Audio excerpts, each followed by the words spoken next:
I'm here at McCarthy Quad for Conquest, the highly anticipated yearly celebration of our Crosstown rivalry. Trojans, keep your guard up. The Knights and Helenes are helping protect our famous statues. And chime in as we take a deep dive into the battle for the bell. See It Live starts now.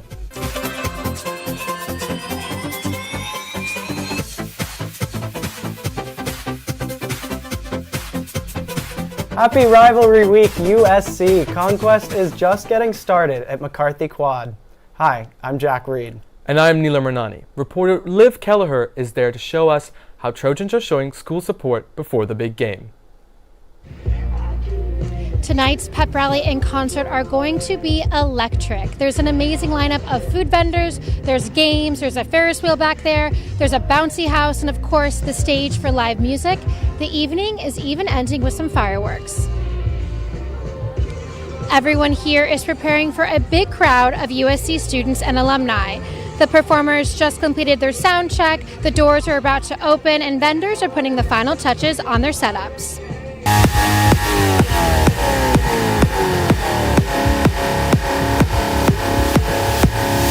I got this feeling on the summer day when you were gone. I crashed my car into the bridge. The main event tonight is our headliners. At 8:15 we have Baby Jake, a pop-turned-classic rock artist who is known for beautiful lyrics and guitar work, followed by Iconopop, a Swedish DJ duo whose hit songs are sure to get this crowd dancing. Before you head out for the event, here are some things that you should know. First, dress warm. It's a little chilly out here. Be sure to bring a reusable water bottle, your Engage SC QR code, student ID, and a card or cash to purchase food. No drugs or alcohol, loud noisemakers, chairs, non-clear bags, wheels, or outside food and drink are allowed. It's looking like it's going to be an epic night here on the SC campus. This is actually my first rivalry week, so I'm super excited to be here and for the rest of the events this weekend. Neel, what else is going on? Thanks, Liv. Conquest is always a good time to be on campus. Tommy, Trojan, Hecuba, and other beloved USC statues are wrapped up once again with the annual Crosstown rivalry game just around the corner.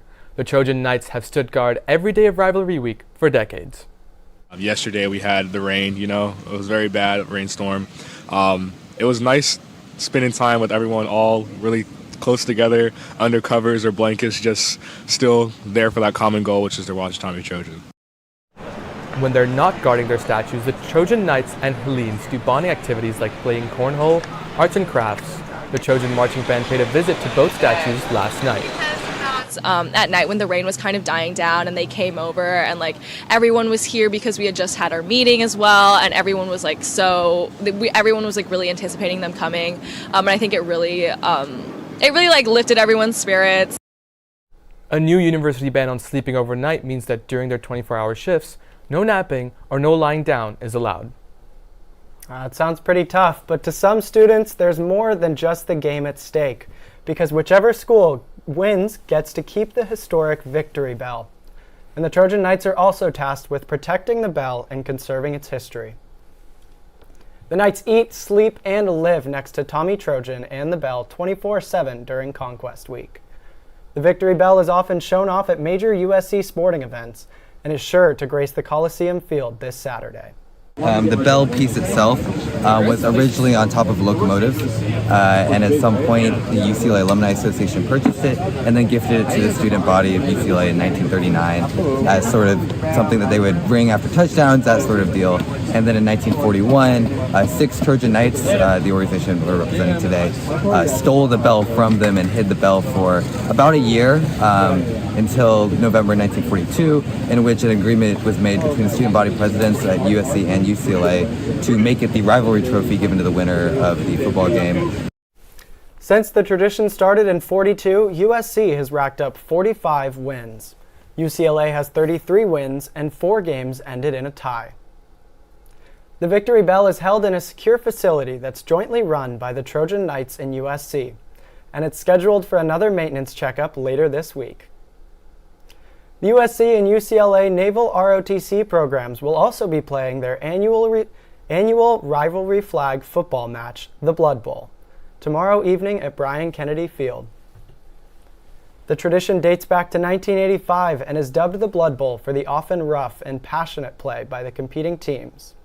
The organizer of this year's game and the battalion commander of the unit said that they were confident about the results of the game.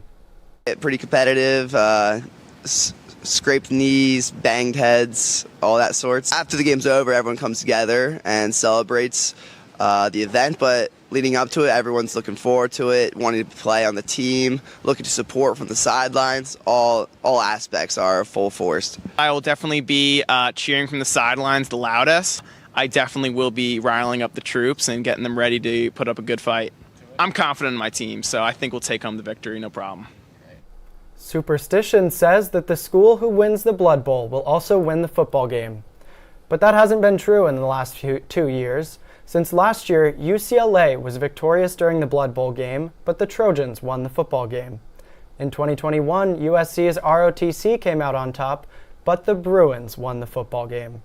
It gets really competitive out there. Like, it's flag football, but it's a little mix. Our commanding officer is in charge of the unit here at USC, but he's also in charge of the UCLA unit. So he does like that Travis Kelsey Moms thing where he splits the shirt in half and he has half USC, half UCLA.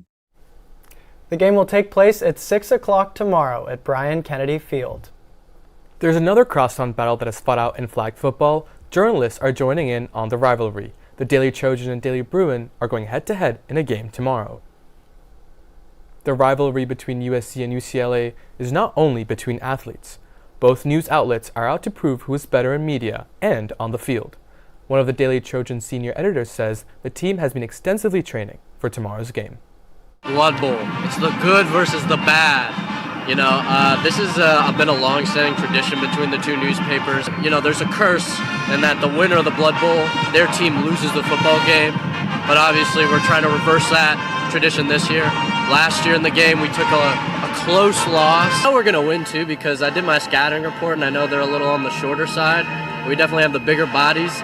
So I think our journalism skills plus our height difference, that'll give us the easy win. Let's just hope that the DT brings home the W. For more on Saturday's big game at the Coliseum, let's bring in Casey Kasliner for a preview of the Crosstown Showdown. The historic LA rivalry will conclude its Pac-12 chapter this Saturday when the Bruins come east to clash with the Trojans at the Coliseum. The USC Trojans have struggled lately. Following the firing of defensive coordinator Alex Grinch, the Trojans took a heartbreaking defeat in Oregon. Reigning Heisman quarterback Caleb Williams' spectacular play was overshadowed by a subpar defense, which has been the theme all season.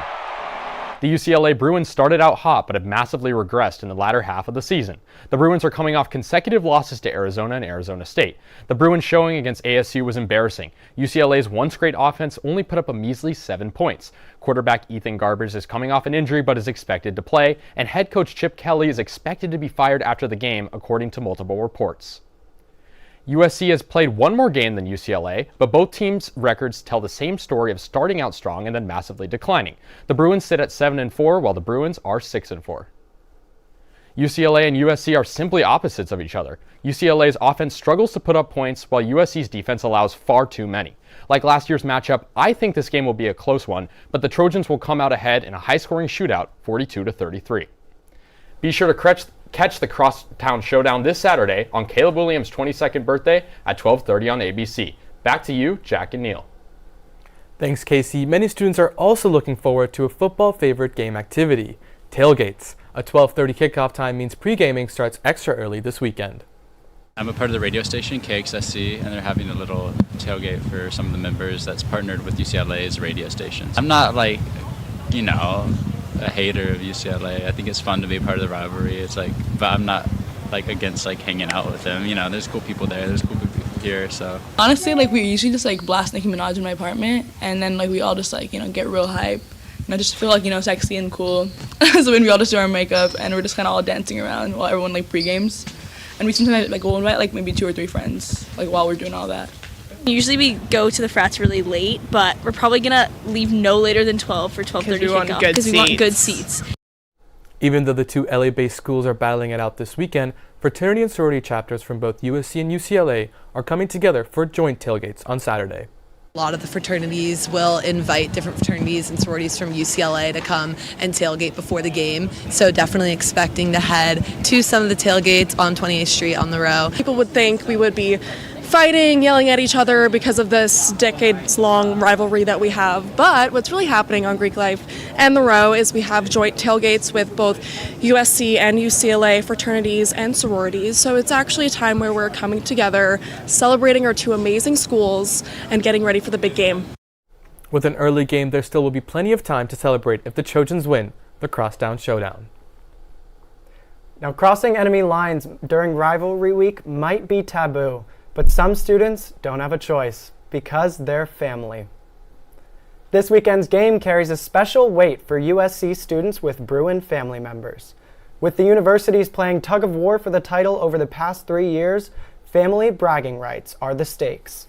Each year we do like a family tailgate where like our parents and grandparents and other siblings fly in. Our mom always tries to do her best to keep it neutral and wear like one piece of USC merch and something UCLA. But I just hope the tradition of USC winning continues this year. I feel like a lot of people look at like their siblings going to like rival schools having a negative connotation, but I think it's really special. Having this rivalry kind of like manifest itself in like a sports setting is really special.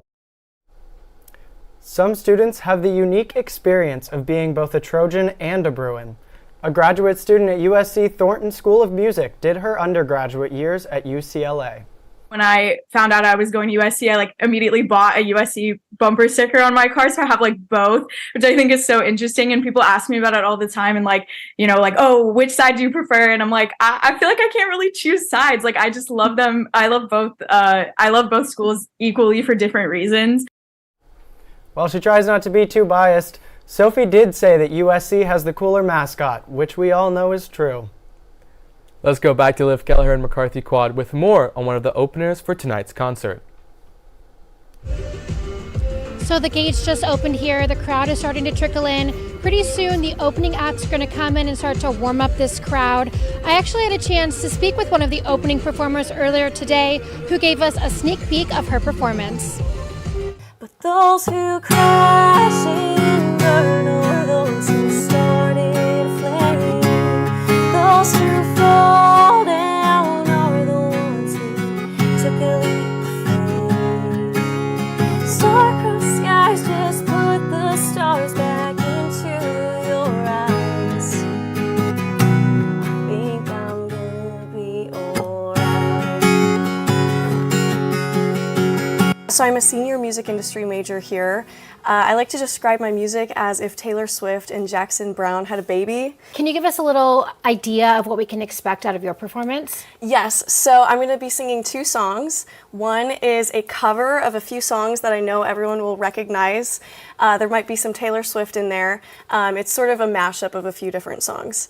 And then my second song is an original. It's called 20-something, and I wrote it about sort of the ups and downs of being a senior in college.